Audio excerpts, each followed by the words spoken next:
We've all heard it before. We are what we eat. A mantra that we can agree transcends us. It applies to any being that uses food to survive. Our food fuels us. Our diets provide us with what we need to thrive. For this reason, we choose our food wisely, like taking our children to pasta parties before their big game. We understand nutrient timing for each life stage and activity is essential to our performance. We apply this mantra to ourselves and should apply it to those we choose to nurture. In the United States, over 60% of households have pets. Those pets rely on their caretakers to provide them with the nutrients that they need to live healthy and full lifespans. We rely on those who produce and regulate pet food.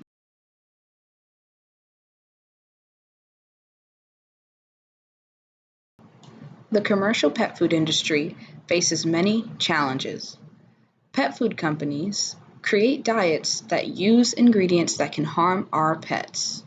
The ingredients at bar are additives or preservatives and dyes, insufficient protein sources known as byproduct, and fillers that are full of sugar. The problematic ingredients are permitted by regulators despite the evidence that they lead to illness and disease.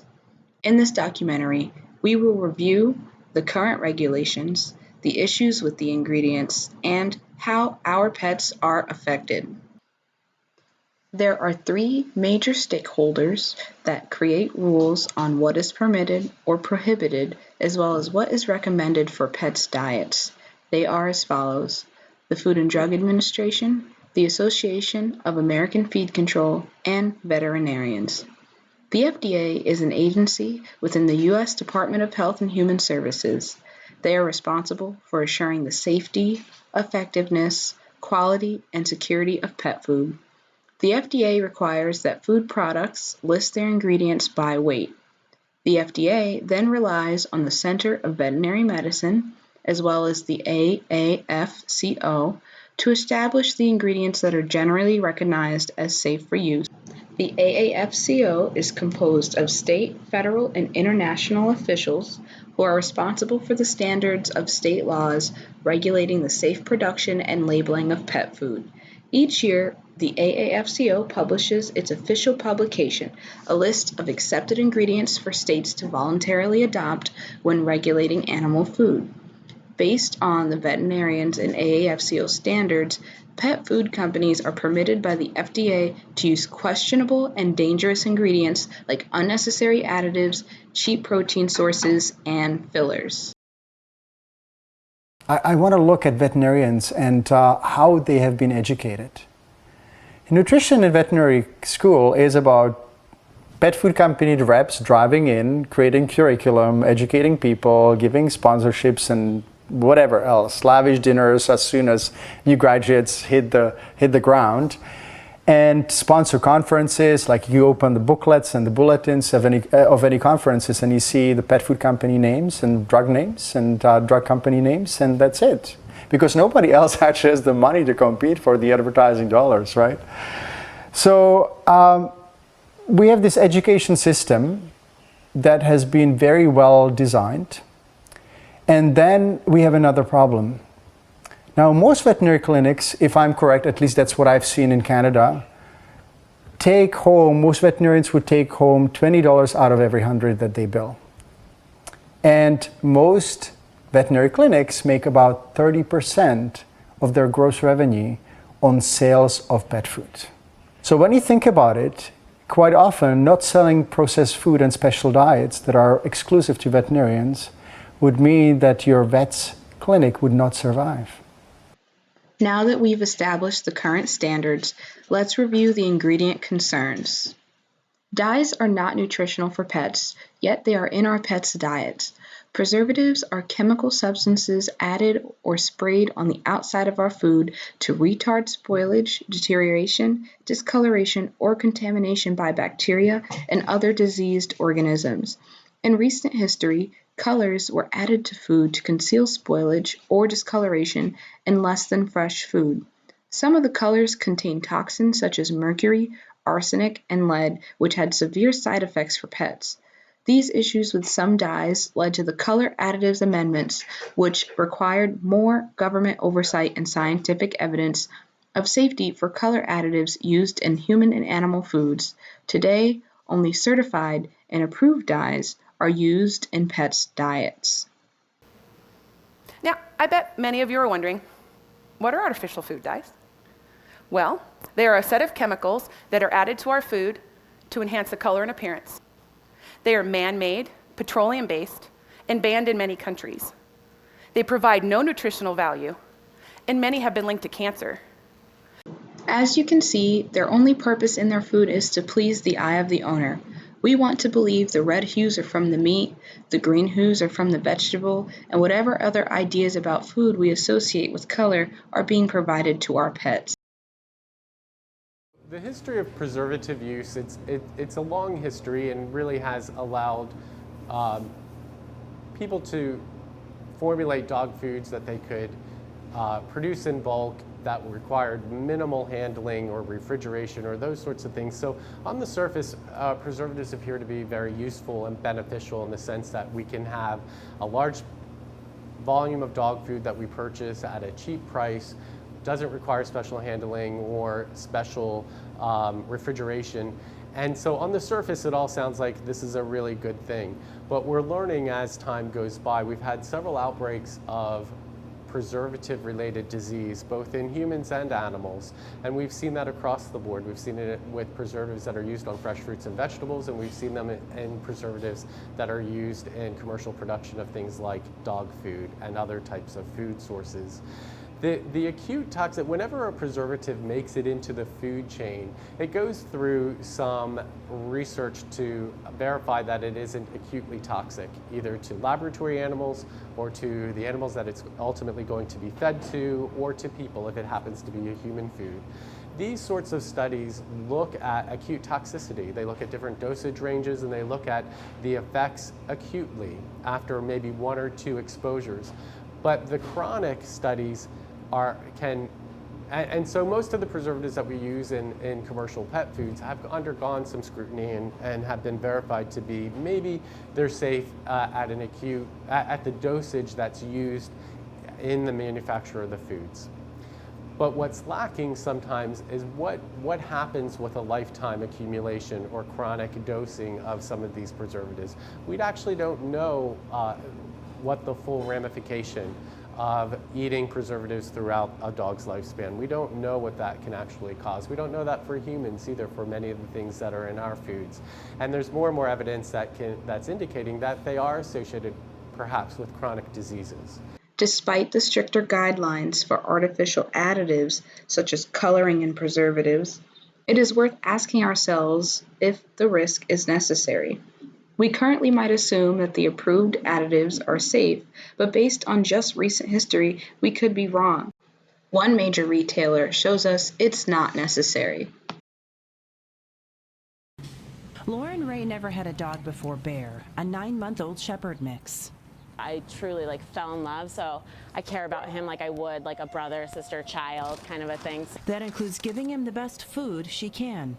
Initially, I decided that he should probably eat organic food just because I want my dog to live as long as possible. She's not alone in turning to natural and organic foods for her pet. According to research by Nielsen, the U.S. market share of natural pet products more than doubled to 6.5% between 2013 and 2017. And now Petco says it plans to stop selling dog and cat food and treats with artificial colors, flavors, and preservatives.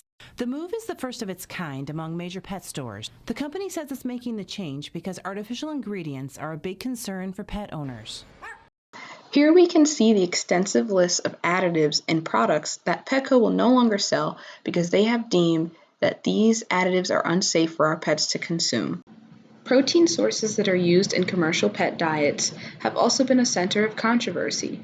Current standards permit the protein in our pets' diets to come from meat, but also byproducts or meals. We all know and prefer meat, but the terms byproduct and meal can apply to a vast array of ingredients. Byproducts are all the leftover pieces of meat, like heads, feathers, guts, and feet. Many companies claim that byproduct meals are the same as meat meals, but they aren't. That's why they're labeled differently. Byproducts in meals are often processed and stored less carefully than meat. These terms mostly refer to the parts of protein sources that people have decided that we won't eat. The two major stakeholders in pet food, the FDA alongside with the AAFCO, are transparent with their definitions on what ingredients can use and refer to as byproducts and meals. Byproducts are non-rendered organs, connective tissues, and contain unavoidable yet traceable amounts of fecal content and foreign matter from slaughtered animals. Meal consists of rendered leftovers of animal carcass after the desirable parts, such as meat, tissues, and organs, are removed. Rendering, as you can see in this video, is an industrial process of extraction by melting that converts the waste of animals into usable materials. In other words, rendering involves placing leftovers into huge vats, grinding it up, and cooking it for several hours. The temperatures used in rendering may alter or destroy natural enzymes and nutrients, so the product produced varies dramatically in each batch. Pet food companies are allowed by the current standards to use byproduct in meal, as well as add corn or soybeans to boost the protein levels that are missing from the rendering. This shortcut reduces the need for actual meat that our pets should have in their diets. In addition to dyes, byproduct, and meals, there are other ingredients that are used in commercial pet diets that are harmful to our pets. Corn, cornmeal, corn gluten, corn starch, corn syrup, wheat, and rice are high carbohydrate fillers. They are fillers because they are a cheap way to fill bags of product and still meet minimum nutrient requirements. They contribute very little in regard to nutrients, yet are still allowed to be used by the current standards. They do, however, contribute greatly to disease in pets because these ingredients are carbohydrates with high glycemic indexes. This means that when your pet consumes these kinds of carbs, it raises blood sugar levels rapidly. These ingredients, like rice, corn, and others, are not sustainable complex carbs like potatoes, so the sugar levels fall just as quickly after consumption. These daily spikes in blood sugar will create hormonal signals in our pets that can have long-term effects on metabolism and weight gain. Filler-based diets, or cheap sugars, are often responsible for chronic symptoms of maldigestion, gas, bloating, and diarrhea. We know the top 4 issues that dogs struggle with in North America absolutely are exacerbated by sugar. Cancer, we know that cancer needs sugar as a fuel source. Diabetes, we know that sugar is a direct cause for type 2 diabetes that dogs acquire. We know that obesity, fat actually doesn't make your dog fat. Carbs, sugar, and starch make your dogs fat, and obesity is absolutely epidemic for dogs in North America. Allergies are a major problem as well. We know that sugar creates immune system imbalances and can oftentimes cause the immune system to overreact. We know that yeast needs sugar as an energy source, not to mention all of the itises, all of the inflammation that's found throughout our pets' bodies, whether it's ears, otitis, whether it's skin inflammation, dermatitis, or whether it's the GI tract, which actually is manifested as IBD or IBS. We have to do something about our current standards because our pets are suffering from our choices. Overweight pets, just like people, have a greater risk of developing some very serious health problems like heart, liver and joint problems, as well as breathing difficulties and diabetes. Overweight or obese pets can find it harder to cope in hot weather or simply to run and play. This can really affect their quality of life and in some pets even shorten their life. We cannot continue to put our pets down after years of feeding them poor quality diets that lead to expensive illnesses and diseases that we can't afford. We must demand that the FDA, the AAFCO, and veterinarians become more aggressive with what is permissible in the diets created by pet food companies.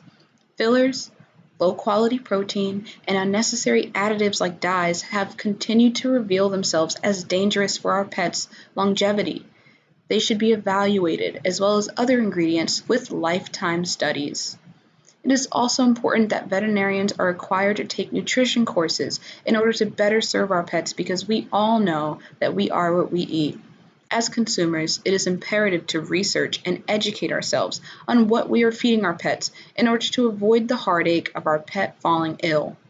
Caretakers of pets want to know that they are providing a nutritious diet to their loved ones, and we should be able to rely on those who regulate and produce pet foods.